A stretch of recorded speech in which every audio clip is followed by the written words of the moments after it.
Hey everyone, Aaron here with a fresh new update. I've been getting a lot of messages via Instagram, Facebook Messenger, on my YouTube page, everything asking me why I sold the Maui 5 Go. So I thought, let's just talk about it.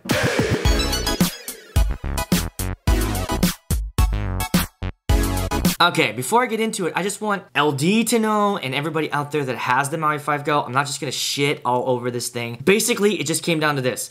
It just wasn't for me. It never hit the expectations I had. Let me set those. You know, what was I expecting? I was expecting it to be a step up from the Bose S1 Pro. I thought it was going to be louder, especially when it comes to the mic. I know I can set up an external mixer to go along with it. I probably would have got more volume out of it. But like I put in my review, why have a built-in mixer if you can't really get a lot out of it? So that bummed me out. Well, let's get into the good though. I want to talk about what this thing did really well. And I will say this. I compared it to my Bose with the lapel.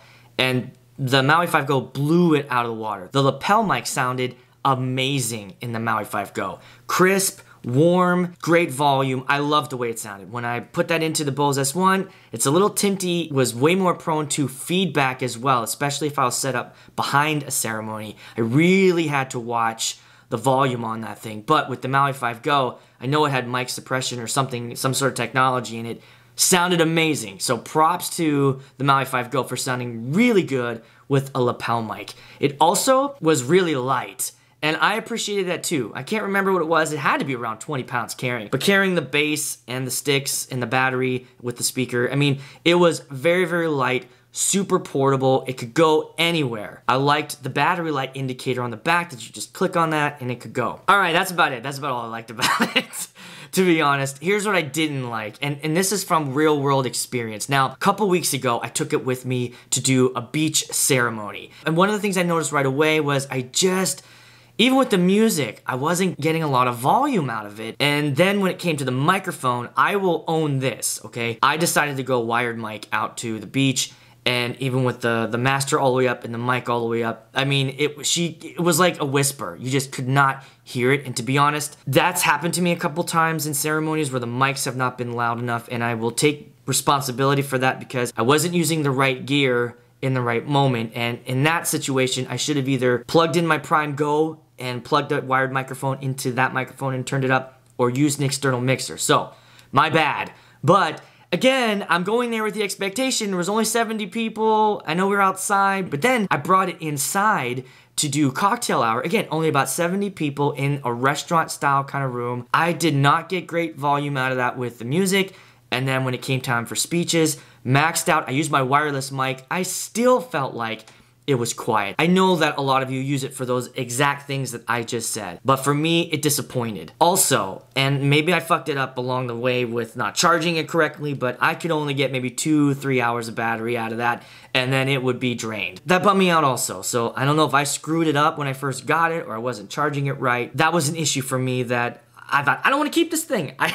The whole point is to have it battery powered. The other issues I had with it were kind of nitpicky, you know, it wobbled. And then the other thing, the speakers. So I believe it only had 4 speakers in the top. And that right away when I sort of got it and I turned it on and I was listening to it, I'm like, boy, man, this thing is just, it's just kind of quiet. This season, basically taking the S1 with me pretty much for every ceremony. I took the Maui with me for 2 and both of them let me down. So it's gone. And I picked up the JBL Eon 1 Mark II, and I'm gonna do a full review on that once I take it to a gig. But right away, a couple things excite me about this, and I won't talk too much about it because that's not the point of this video. I think that this is definitely a step up from the S1 and the Maui, mostly because of the power that it has. It's got 8 speakers built into it, 5-channel mixer, and it all packs into one thing. So I think this could be it. This could be the speaker, the ceremony, cocktail, remote speaker that I have kind of been looking for. And so for me,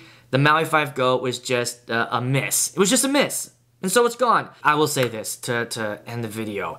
I think this whole thing is really preference. So please don't go on what I say to make your decisions. Like, go to your music shops, listen to the speaker, come up with your own decision, and love it. When you fall in love with something and you're like, oh my God, I love the way this sounds, you're good.